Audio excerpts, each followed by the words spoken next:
Okay, imagine you drew a picture for somebody you really like, maybe let's say your best friend, and they looked at the picture and say, I don't like it. That will hurt your feeling, right? But at least they said something. You know how they feel. Probably they were angry or hurt at the moment. But now, imagine you give them the same picture and they shrunk and walked away like they don't really care. Because it's like you don't matter to them one bit. Hello, beautiful people. It's your girl, Ini Ojoya. Welcome again to Ini's Opinion. If you're looking for an honest perspective about faith, personal growth, and everyday happening, this is the place for you. If you're a new subscriber, you're welcome to Ini's Opinion. And for those who keep me being present in this space, I want to say thank you. Don't forget to like, share, and subscribe. Please. Now, let's talk about indifference in relationship. In relationships, it means someone feels something for you even if it's not good. But indifference means they feel nothing. They feel nothing. It's like they stop caring about you and the relationship. That makes people feel invisible, like they know they see you. And it hurts even more than the feeling of being disliked. If I dislike you, at least I still feel something for you. But if I feel indifferent about you, it means I don't care. I don't send you your papa, I don't send your mama. Like you don't exist to me. Relationships, both marital relationship, sibling relationships, and every other form of relationship, people feel this. And it is a serious topic because we've seen marriages. Okay, one of my mom in the Lord came. Normally when she comes around, we have a chit chat and we'll talk, you know. So one of these days she came around and she's like, is it possible for a husband and wife to deal? And the wife does not care about what the husband does outside. She does not even touch him like this. She will not even complain. She just looks at him and is it possible? And I just love it. Yeah, mom, it's possible. She's like, in marriages, and you see yourself every day in the house. I said yes. Indifference in marriage. You know, a lot of couples live together. A lot of couples are living together in homes as husband and wife. Some of them do not want to divorce. Some want societal stigma. They don't want the troubles that come with separation. They don't want the children to be affected. So coping mechanism for them is to be indifferent about what they feel about themselves. The wife does not say what the husband does. The husband does not care about what the wife does. Like everybody just does his or her thing. Now, how did you get to this point? Whenever I hear black people, should know that I mean serious business, and this topic is a sensitive one, very sensitive one. In marriages, when people care for each other, when people love each other, they care a lot for each other's dream, each other's feeling. They want the other person to do well. They care a lot for themselves. Even if someone gets angry and say hurtful things, it shows that at least they still care about that relationship and that person and might likely want to fix it. But when somebody becomes indifferent, they stop talking, caring, and even worrying about what the other person does. It's like they've emotionally left that marriage relationship, even if they are physically present. It's the I don't care anymore feelings. Like, you don't really care. No excitement, no argument, no affection, not even sadness. They just don't care. Do you know that is very dangerous in marriage and even in relationship? Because even when somebody's love can still be rebuilt in hurt and anger, you can still be settled. But when somebody is indifferent about the other person, I think there's nothing that can be done about it. Okay, it's like you have a plant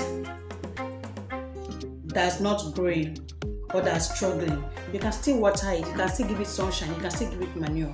But if the plant is fake or it's a plastic plant, there's nothing you can do to it, there's nothing you can do about it because there's no life in it, there's no living thing in it that will make it respond to whatever it is you are giving to it. That is the best picture I can paint for when people are indifferent or indifference.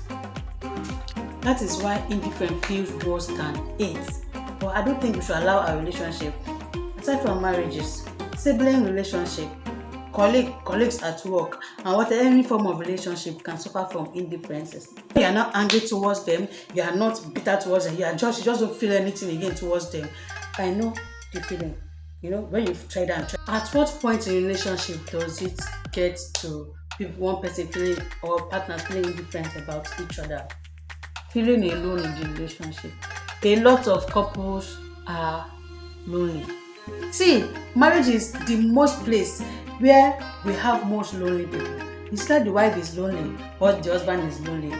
And this one goes about this our own way, this one goes about this our own way. So if deliberate effort, if conscious effort is not being put into marriages are where you will see more lonely people. That is the reason why the rate of divorce is high. That is the reason why, I think one of the reasons why adultery, fornication, adultery and cheating is high among married people. Because the persons that there's no void in life. And sometimes when myself and my partner talks, and then me, I am very vocal about what I want. When it gets to this point, I say, okay, like this I dey feel low. There's no void in life. If you are not there, something else will take your place. And it is very sad that your own place in the life of the person that matters most to you, another thing is taking over. When something else has taken your place, when your importance is no longer felt, you become useless.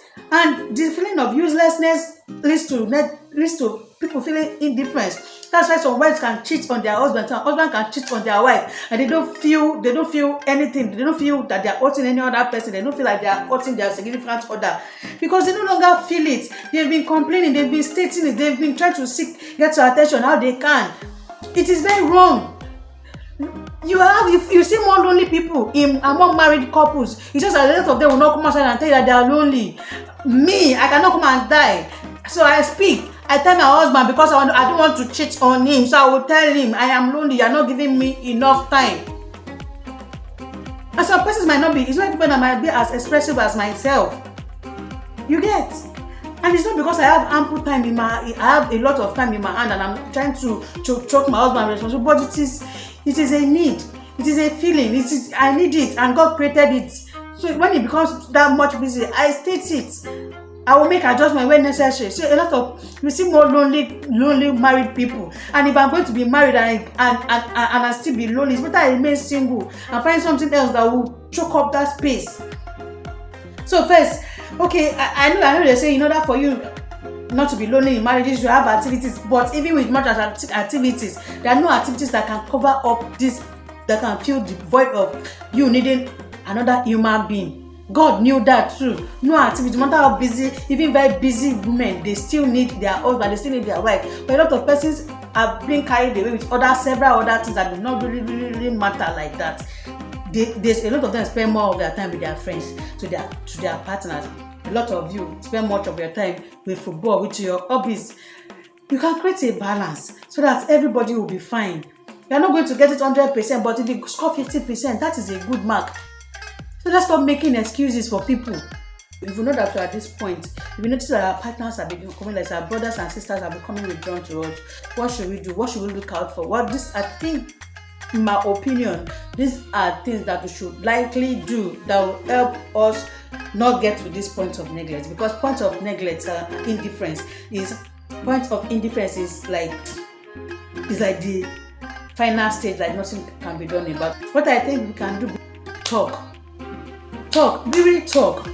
be deliberate, ask the question, are we okay as a couple, are we okay as individually, are we okay financially, are we okay? Talk, create communication should not just be one way. It shouldn't be the wife always try to force communication. It shouldn't be the husband always trying to force communication. I know you are a quiet person, but if you know you are going to be a quiet person and not going to be talking, you are not supposed to even get married. Marriage needs communication. So don't always use your I'm a quiet person, I'm a reserved person to make excuses. Even honest conversations like this will help bond your communication. 2. Don't wait until it's big. Those issues that they are raising, those concerns that they are raising, those complaints that they are making, don't wait until it piles up. And it keeps piling. I'm talking to you, you are not responding. I'm complaining about this, you are not responding. Please don't wait until these things piles up and then escalates beyond control before you want to take action. Show love in simple ways. Help with the chores if you need to help. Do surprises. If you are communicating with your partner, you know what they like, and then you can make your surprise decision from conversations you've made. I see little things like this matters. Each other's safe place. The world is cruel. Sometimes it's not like we don't have our days that we argue. It's not like we don't have the days that we fight. It's not like we don't have days that we don't just agree with each other. But I don't want the days that we fight to be more than the days we enjoy. Sometimes I go swallow my pride. We try to find comfort far away when there's something that's supposed to comfort you is here, but we are looking for comfort where it is not existing on our social media. Listen without, you don't even need to have the solution. Just listen. From listening, you know how to act better. You don't even have to provide the solution later, but sometimes you just want to be heard. The thing is, I just want to be heard. Don't even give me the solution now, but just like you listen to me. And you are listening, and then you are, oh, is that so? Be present. Listen. Else some processes will shut up. They will shut down completely, because how can I be talking to you and you are pressing your phone, you are doing another thing, you are looking elsewhere? You're about to say, "Roju lawyer over." Now for I talk day. That's the best way I can explain it. But get help if you can. If you know your relationship is getting to this point, I'm not a relationship expert. I just come here and I talk about things I see play out on a daily basis, and I give my opinion about them. So get help. Go for counseling. Indifference is the silent killer of connection, but with attention, honesty, and love, couples can still make a difference in their relationship. Please do not fail to like, share, and subscribe.